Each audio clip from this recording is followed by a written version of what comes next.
Chaque continent, chaque biotope a ses animaux emblématiques. Quelques-uns d'entre eux, plus forts et plus dangereux que les autres, attirent particulièrement l'attention du public et des scientifiques.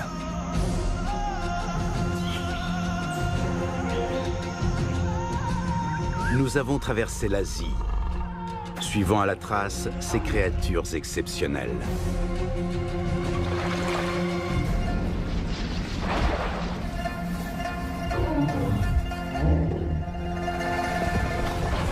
Avec la complicité de pisteurs, nous les avons trouvés.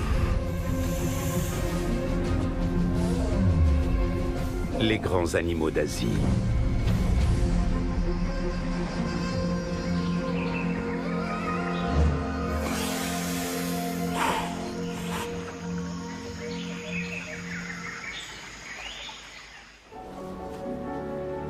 De tous les représentants de leur espèce, les tigres de l'Amour sont ceux qui vivent le plus au nord. La giboyeuse taïga de l'extrême-orient russe est leur dernier grand refuge. Pour réussir à survivre ici, ils parcourent des milliers de kilomètres par an. Mais pour combien de temps encore? Cela fait des années que nous sommes sur les traces de ces animaux farouches. Après une expédition dans l'Himalaya, retour en Russie où nous partons une nouvelle fois à la recherche des tigres des neiges.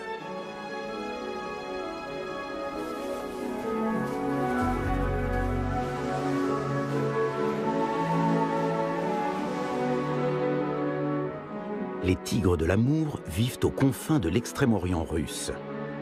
À 3000 km à l'est de la Sibérie, les fleuves Amour et Oussouris délimitent une bande côtière de la taille de l'Allemagne.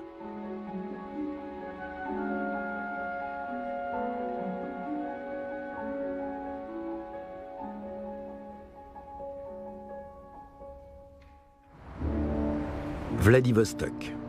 La ville était interdite aux étrangers sous l'ère soviétique.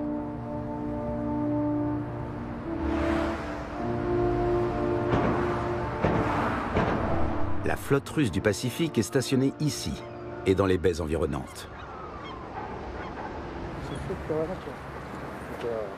Nous retrouvons Gennady Chalikov, qui est réalisateur animalier. Il nous conduit dans un centre de soins pour animaux sauvages où une première surprise nous attend. 2 jeunes tigres sont récemment arrivés ici. Les bûcherons qui les ont trouvés affamés dans la taïga leur ont sauvé la vie. Les 2 petits pensionnaires sortent déjà se promener aux abords du centre. Qu'est-il arrivé à leur mère? Mystère. Peut-être a-t-elle croisé le chemin de braconniers.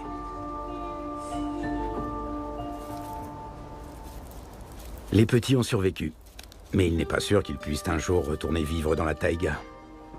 Ils sont devenus trop proches de l'homme dont ils connaissent les habitudes, les odeurs, les bruits.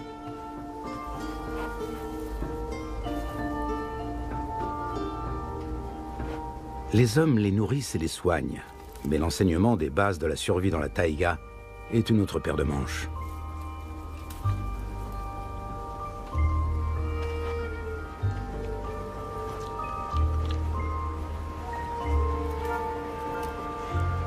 À l'état sauvage, les petits tigres passent 3 à 4 hivers avec leur mère, le temps d'apprendre les techniques de chasse et l'art d'affronter le danger.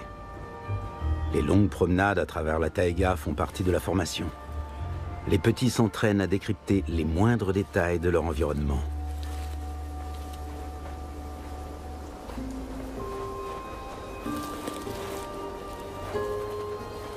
Et surtout, à éviter les hommes. Cela devient néanmoins de plus en plus difficile. Même dans les immensités russes, les tigres ne peuvent plus disposer sans entrave de leur territoire. En Chine et en Corée, les tigres de l'Amour ont déjà été exterminés depuis longtemps. Restent les profondeurs de la taïga russe, où certains spécimens peuvent encore être observés. Les habitats traditionnels se sont dégradés en quelques années à peine. Un déclin dû à la déforestation, dont l'ampleur saute aux yeux dès Vladivostok. Du bois pour les industries du Japon, de la Chine ou de la Corée du Sud. La Russie est en train de brader ses richesses, y compris celles de ses contrées extrême-orientales. Combien de millions d'arbres sont abattus et transportés chaque année? Personne ne le sait exactement.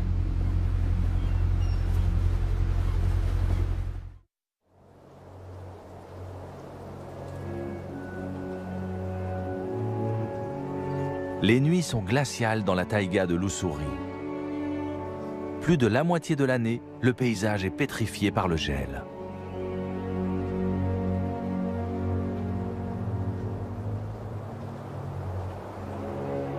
Dans la vallée reculée de la Bikine, les forêts originelles sont encore largement conservées. La rivière sillonne la taïga sur des centaines de kilomètres.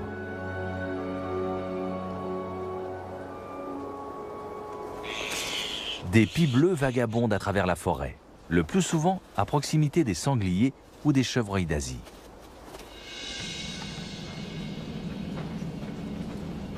Quand un tigre part à la chasse, le silence se fait dans la taïga. Qui sera le premier à repérer l'autre? Voilà qui décide le plus souvent de la vie ou de la mort.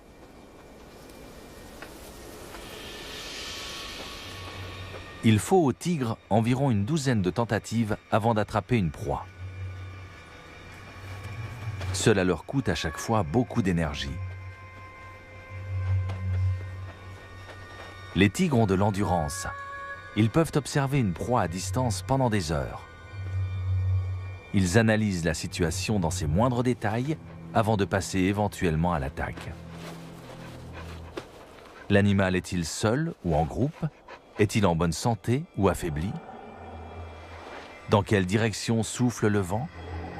La neige est-elle gelée ou molle? Peut-on avancer sans se faire remarquer?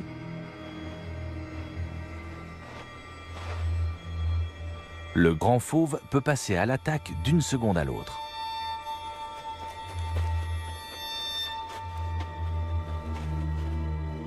Le sanglier a apparemment senti quelque chose. Le tigre a encore 200 mètres à parcourir. Impossible dans ces conditions d'attaquer par surprise.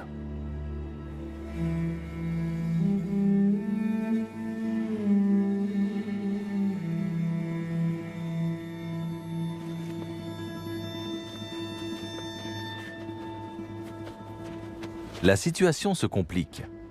Le sanglier rejoint le versant opposé. Pour attaquer, le tigre serait obligé de traverser la vallée qui est à découvert, puis de remonter légèrement. Le sanglier aurait ainsi de bonnes chances de lui échapper.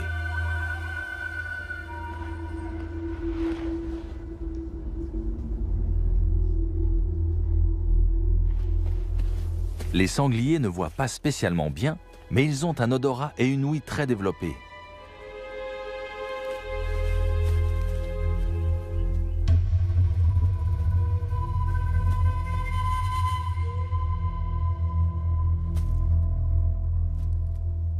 Maintenant ou jamais, le tigre se lance dans l'angle mort, avant de remonter la pente.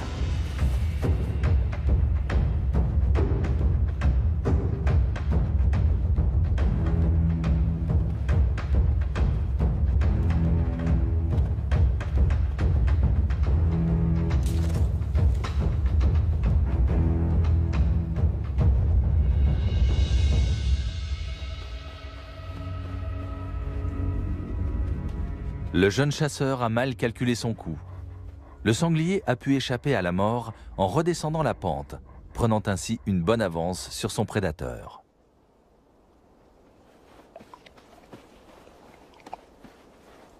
C'est le quotidien des tigres. Le plus souvent, ils rentrent bredouilles de la chasse. Les pies bleues aussi devront attendre pour passer à table. Un tigre de plus de 200 kg ne peut se permettre que des sprints de courte durée. S'il fait trop d'efforts, il risque la surchauffe car son pelage est extrêmement isolant. Un halètement en continu. Il n'y a pas d'autre moyen pour faire baisser la température. Des pistes qui semblent interminables nous conduisent vers les tigres de l'amour. Mais à un moment, le voyage s'arrête net. Ça ressemble à une frontière. On arrive déjà en Chine? Non, c'est le Japon.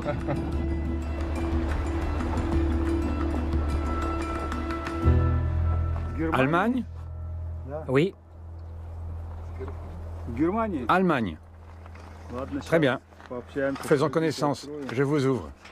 Yuri Trouche connaît bien le grand fauve. L'homme est une force de la nature. Pendant plus de 30 ans, il a dirigé une unité spéciale chargée notamment de capturer et déplacer les tigres dits à problème. Il est aujourd'hui à la retraite, mais continue à organiser chaque année des comptages de tigres dans son secteur. tu voulais filmer des tigres? Cet homme connaît la marche à suivre. C'est difficile, n'est-ce pas?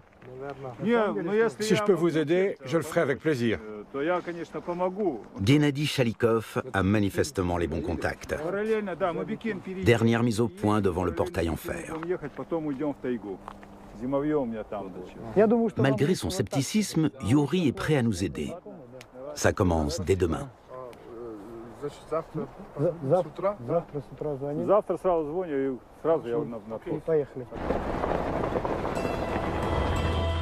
Tout évolue très vite au royaume des tigres. Ce chemin à travers la taïga n'existait pas il y a quelques années. Ce sont des bûcherons qui ont ouvert cette voie dans la forêt. De part et d'autre de la piste, les arbres les plus précieux ont été abattus et emportés. Les autres, laissés à même le sol.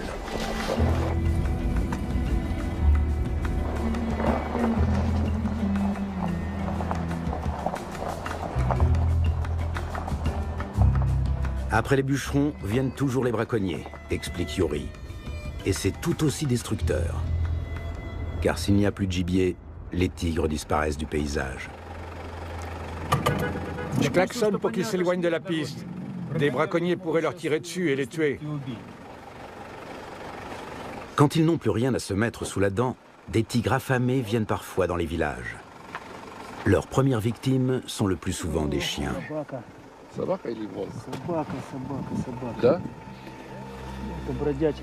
Les tigres ne doivent plus être loin.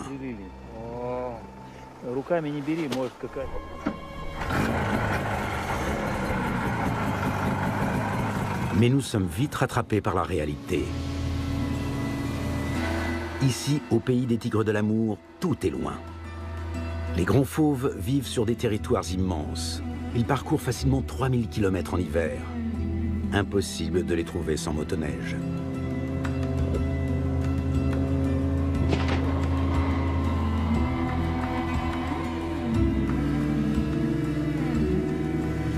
En été, notre engin s'enfoncerait au moins d'1 mètre dans la boue.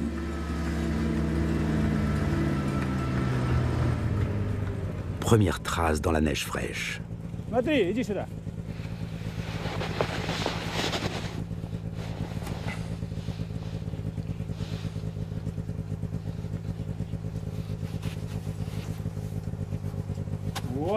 Il est grand celui-là, regarde, il fait presque 3 mètres. Debout sur les pattes arrière. C'est un mâle. Une sacrée bête. Si le coussinet fait plus de 10 cm, c'est un mâle. Ces traces-là mesurent environ 12 cm. C'est donc un mâle de très grande taille. T'as vu comme il a griffé le tronc? Le plus important, c'est l'urine. Il reste des traces d'urine. Où est l'urine? Ça sent pas trop. Pas trop. Il marque pourtant toujours son territoire. Il laisse systématiquement une marque de rente. Elle est peut-être déjà partie. Un géant. Un seigneur. Un seigneur incontesté. Allez, on continue.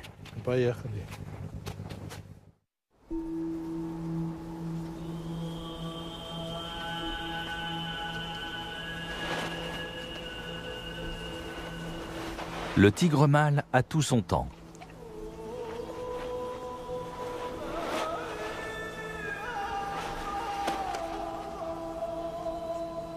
Depuis plusieurs jours, il tourne autour d'une femelle et décode avec soin les petits messages envoyés.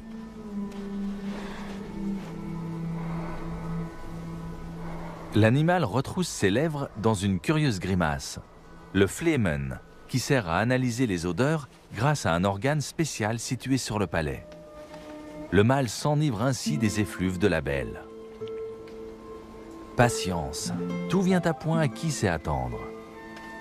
La tigresse va bientôt accepter que le mâle s'approche tout près d'elle. La chasse passe pour quelque temps au second plan. Bien que les tigresses soient fécondables plusieurs fois par an, les rencontres sont plutôt rares dans ces immensités.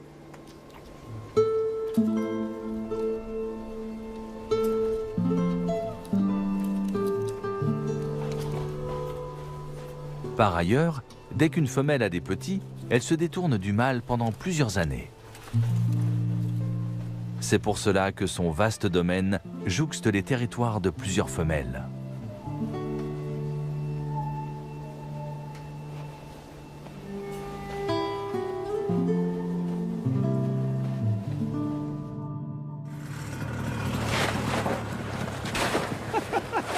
Après plusieurs heures, nous arrivons à la cabane de Yuri, perdue au beau milieu de la taïga. Elle va nous servir de camp de base pendant quelques jours. Autour de nous, des milliers d'hectares de nature sauvage. Les bûcherons n'ont pas encore réussi à arriver jusqu'ici.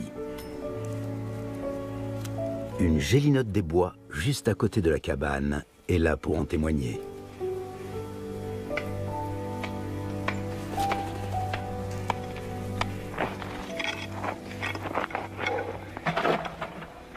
Le thermomètre affiche moins 25 degrés.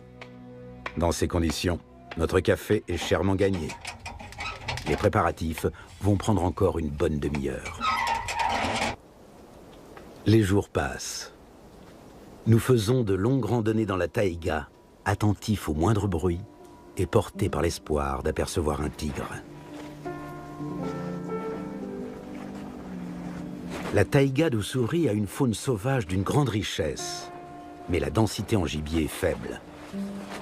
Cela explique en partie pourquoi les tigres de l'amour parcourent d'aussi grandes distances.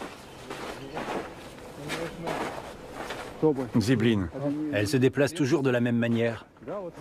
c'est toujours 1, 2, 3, puis vient le saut. Regarde, ici c'est d'une grande régularité. Ça se voit bien. Comme un tigre, mais en petit.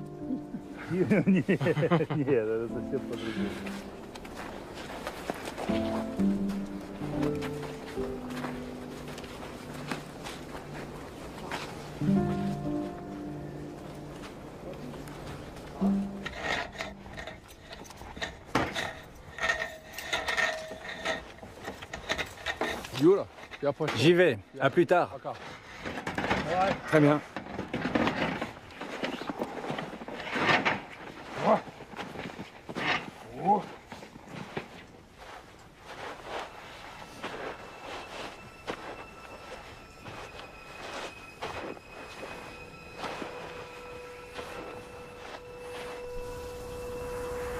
Avec la tombée de la nuit, la taïga prend des allures mystérieuses.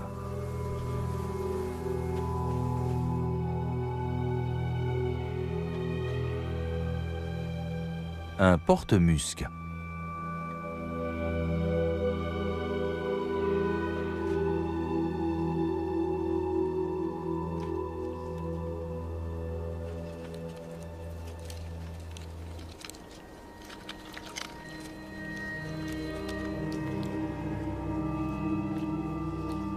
Le mâle a des canines acérées, aussi longues que celles du tigre.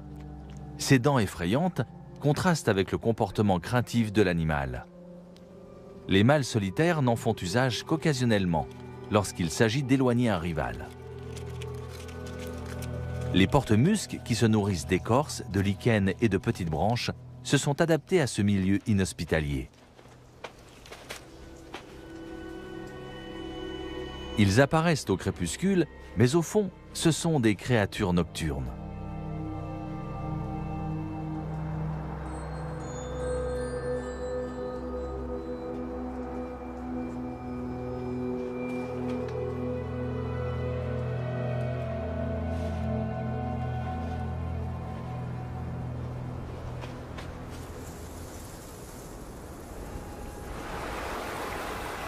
Le vent et le débit rapide de l'eau font que le ruisseau n'est pas pris par la glace, même à -30.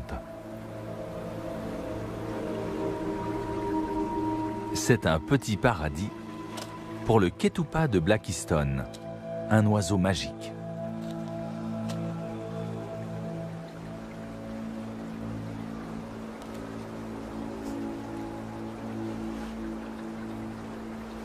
Comme un lynx, il scrute un moment les eaux à la recherche d'éventuels poissons.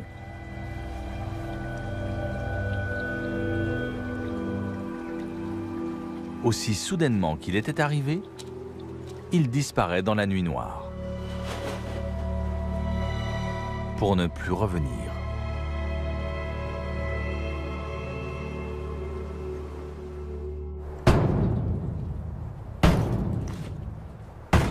Après plusieurs semaines dans la cabane de Yuri, nous voici repartis pour de nouvelles aventures.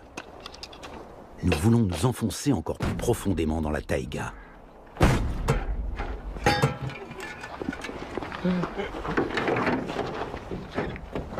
Nous réveillons donc le vieil Antonov de sa torpeur hivernale.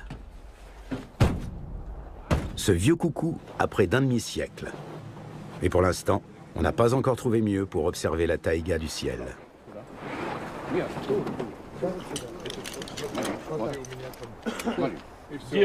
Regarde, on fait comme ça.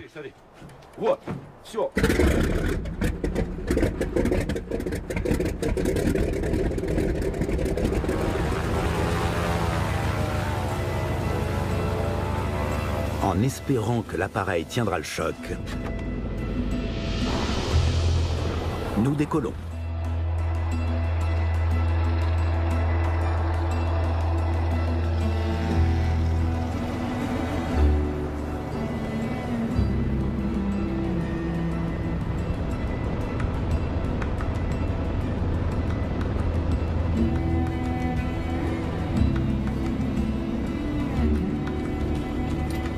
Ici, il n'y a plus le moindre petit arbre. L'aspect du paysage ne change que très lentement.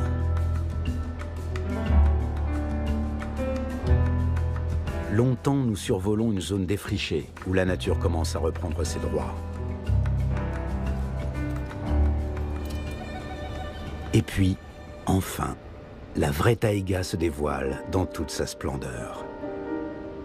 Des arbres à feuilles persistantes, pins blancs de Corée et sapins de Mandchourie, se détachent par petits groupes sur une mer d'arbres à feuilles caduques, chênes, frênes, tilleuls, mais aussi arbres au liège de l'amour et calopanax à 7 lobes.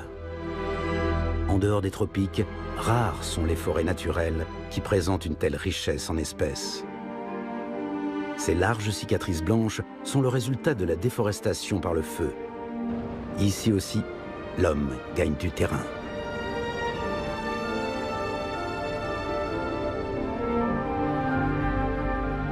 Nous suivons la vallée glaciaire de la Bikine, où poussent sans doute les dernières forêts originelles de l'Ussuri.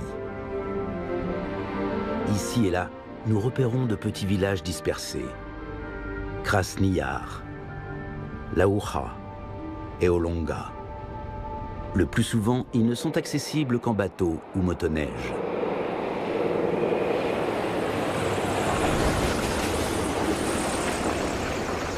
Dans ces petites localités au bord de la Bikine, vivent les derniers Oudégués et Tazes, les descendants des anciens peuples indigènes de Mandchourie. Aujourd'hui encore, la plupart sont chasseurs ou pêcheurs. La préservation de la taïga dans toute sa richesse est pour eux une question de survie.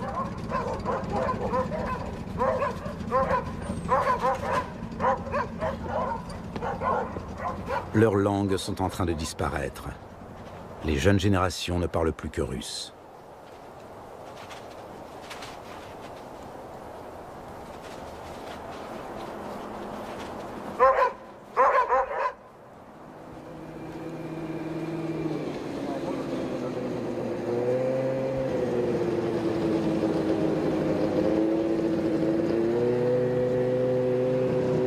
Nous tombons sur les chasseurs que Yuri nous a recommandés. Ici, tout est question de relations. Encore plus pour des étrangers.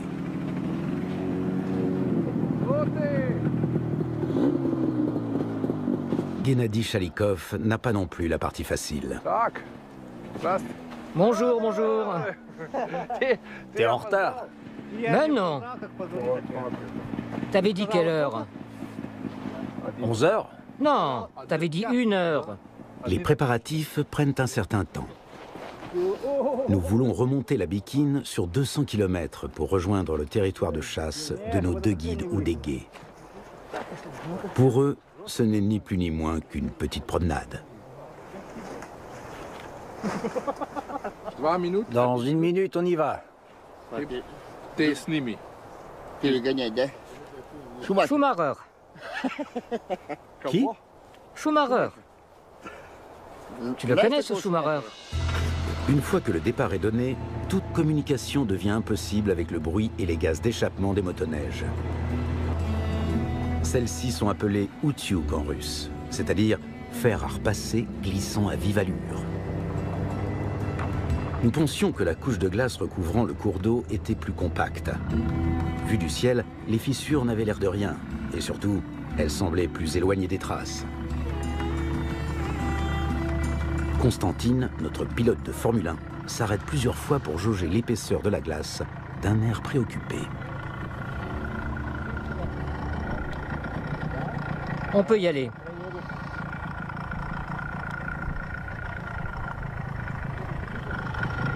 Comment peut-il en être si sûr? Un mystère pour nous.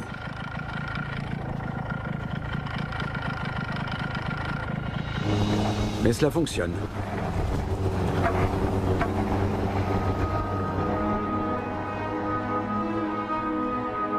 Même au cœur de l'hiver, l'eau coule sous la glace. Sa température peut atteindre jusqu'à 40 degrés de plus que l'air ambiant. La Bikine ne gèle jamais entièrement. L'astuce des oudégués, se mettre en route de bonne heure. Les zones critiques tiennent mieux grâce aux fortes gelées nocturnes. En revanche, dès que le soleil monte plus haut dans le ciel, il est préférable de quitter la glace. Une offrande aux esprits de la rivière.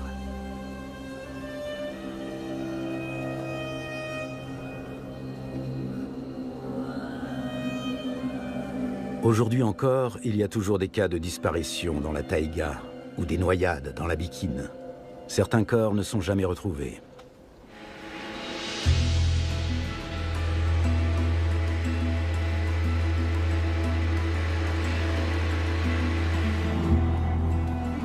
Le camp des chasseurs est niché au bord d'un ancien bras de la rivière.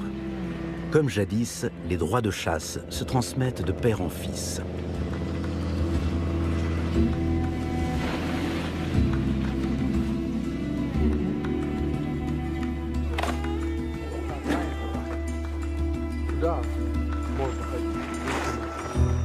Les cerfs, les sangliers. Bien sûr qu'il y en a. Il suffit de s'enfoncer dans la taïga. Et toi, tu penses que tu vas réussir à le voir? Je pense que oui. C'est quand même plutôt rare. Et toi, tu l'as déjà vu? Bien sûr. N'oublie pas que je chasse ici depuis 1982. Depuis le temps, je l'ai forcément vu au moins une fois.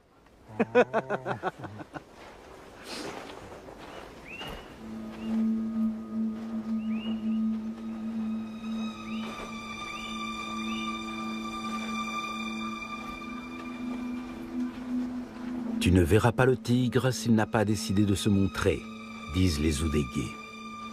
Mais il est là, et il te voit. Ces mots reviennent comme une litanie lors des promenades en solitaire à la tombée de la nuit. Amba nous a sûrement déjà observés plusieurs fois.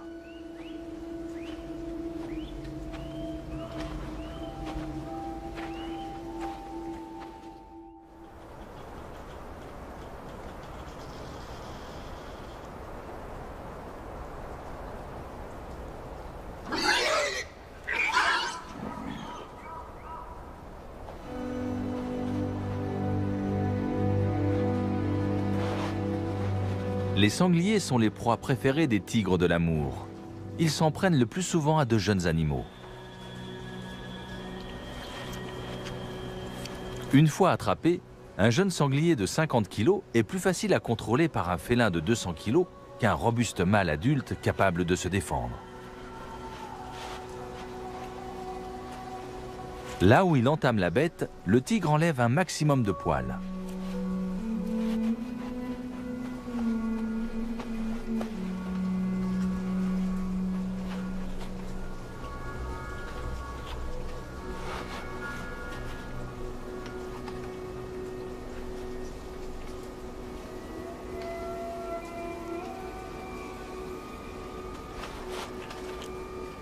Il commence son festin par les pattes arrière.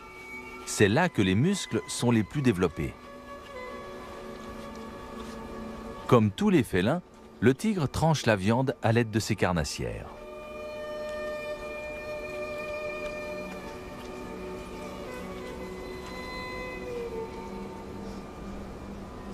Les pies bleues attendent leur tour.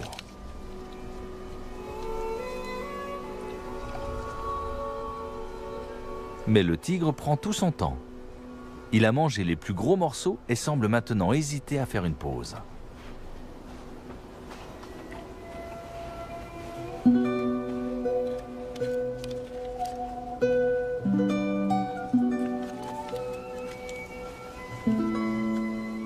Comme un chat domestique devant son écuelle à moitié vide, il reste près de sa proie.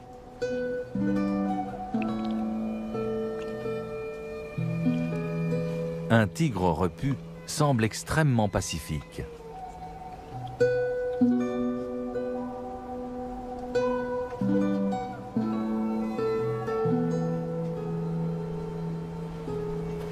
Après une bonne partie de chasse, il n'y a décidément qu'une chose à faire.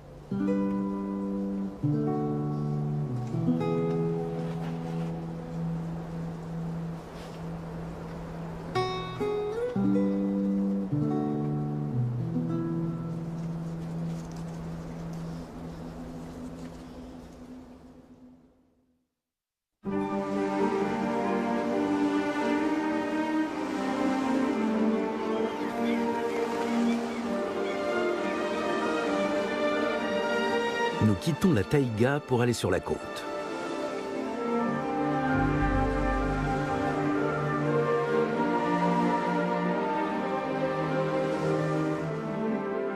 Après avoir remonté le fleuve Ussuri sur 500 km, traversé les contreforts du Siroté Alin, nous voici enfin dans la réserve naturelle de l'Azovski.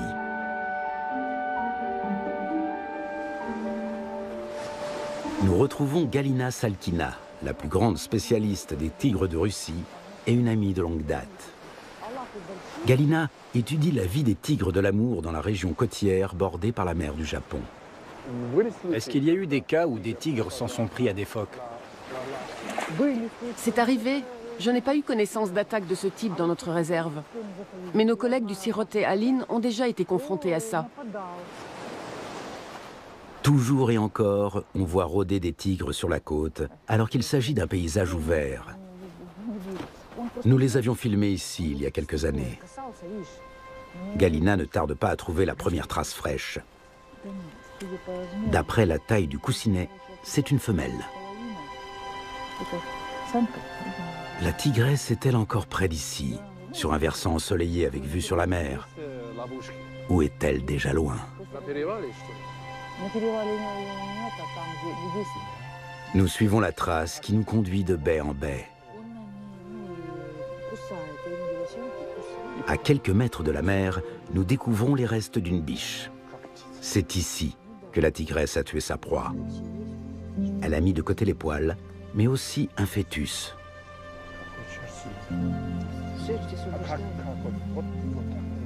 Le reste a disparu.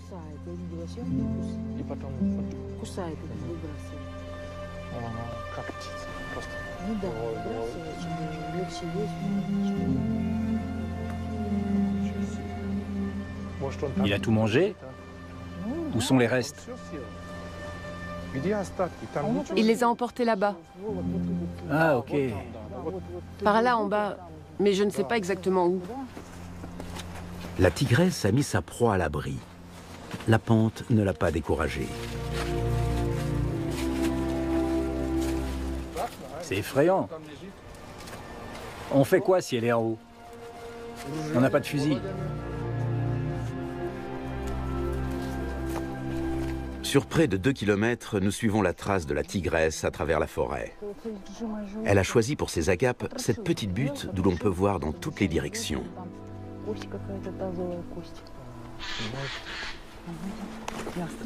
Attends, stop. Il est peut-être tout près, soyons prudents. C'est quand même la proie d'un tigre.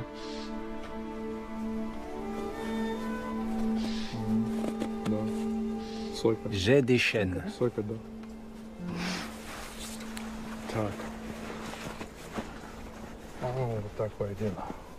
C'est tout récent.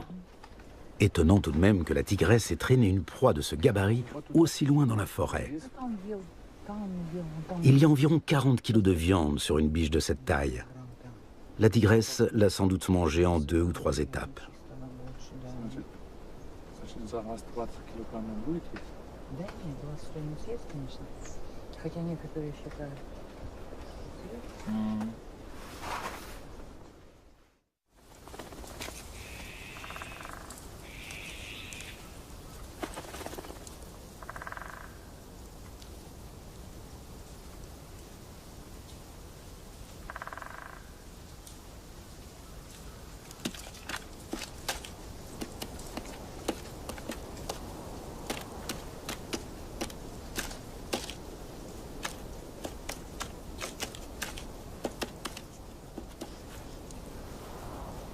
Il est rare que les tigres de l'amour dévorent leur proie en une seule fois. Avec les températures négatives, la viande ne se gâte pas. Les prédateurs prennent donc leur temps et restent plusieurs jours à proximité de la carcasse. D'autres peuvent ainsi en profiter. La tigresse est détendue.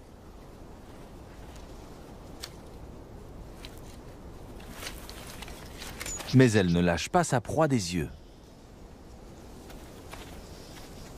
Les mésanges charbonnières n'ont plus beaucoup de temps devant elles.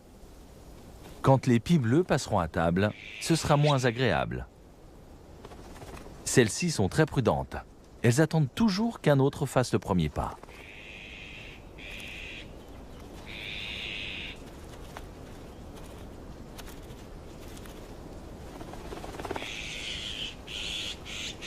Vivre dans le voisinage d'un tigre s'avère rentable pour les pies.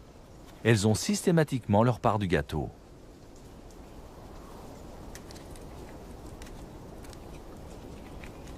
Mais pourquoi les tigres, qui aiment le calme, tolèrent-ils la présence de cette bruyante assemblée? Parce qu'ils y trouvent eux aussi un intérêt. Les infatigables mésanges charbonnières leur désignent par leurs cris et leur comportement les endroits où il y a des proies. Quand la neige est haute, cela leur évite de s'engager inutilement sur des chemins où la progression est difficile.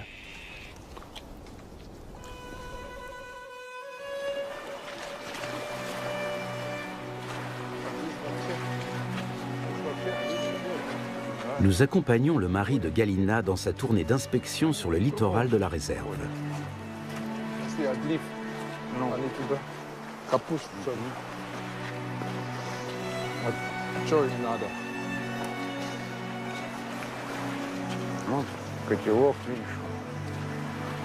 Les objets échoués sur la plage ont toujours une histoire à raconter.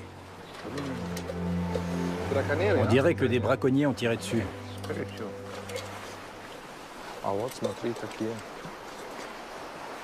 Je ne sais pas trop. Ce serait plutôt... Regarde-moi ça. Il y avait peut-être un reste de viande à l'intérieur. Galina a une autre idée. Elle procède comme un inspecteur de police criminelle. Pas d'erreur. La casserole a bel et bien été transpercée par les dents d'un tigre. L'empreinte des canines est parfaitement visible et l'intervalle correspond. C'est bien connu, la présence d'objets humains dérange les tigres. Autrefois, les pièges photographiques étaient recouverts d'une sorte de housse avec un garnissage en duvet pour les protéger du froid. Tu fais un tour dans la forêt, tu regardes autour de toi et tout d'un coup, tu vois plein de duvets sur le sol. Ça signifie que l'appareil n'est plus là. Voilà celui que j'ai installé.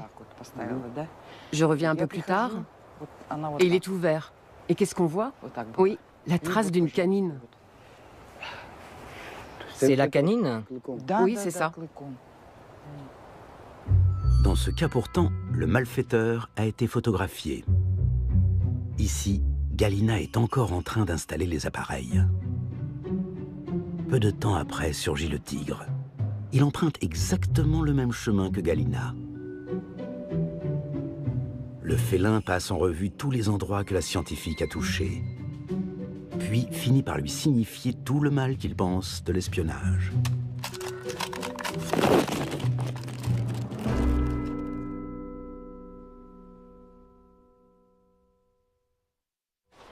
Notre expédition touche à sa fin. Nous avons découvert une foule de choses sur l'un des prédateurs les plus spectaculaires d'Asie. Nous avions souvent l'impression d'être sur la trace d'un fantôme, ou plutôt d'une sorte de sphinx de la taïga. Il ne nous quittait pas des yeux, tout ça pour ne pas être vu. Une cachette au milieu des rochers du littoral, c'est l'occasion pour nous de boucler la boucle. Il y a des années, c'est ici que nous avions réussi à filmer pour la première fois des tigres de l'amour sur la côte du Pacifique. Aujourd'hui, nous savons que ces félins n'étaient pas d'étranges apparitions, mais de jeunes tigres errants à la recherche d'un nouveau territoire.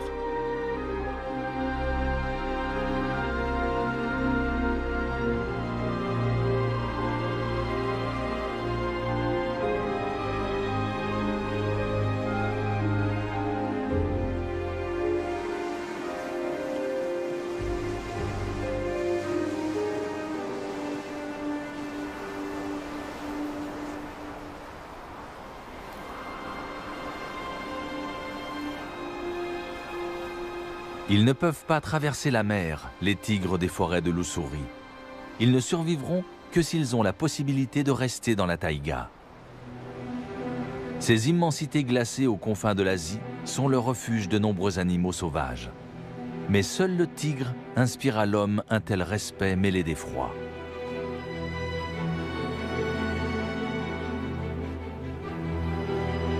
Dans ce duel au cœur d'une taïga chaque jour un peu plus saccagée, le grand fauve aura-t-il le dernier mot? Rien n'est moins sûr.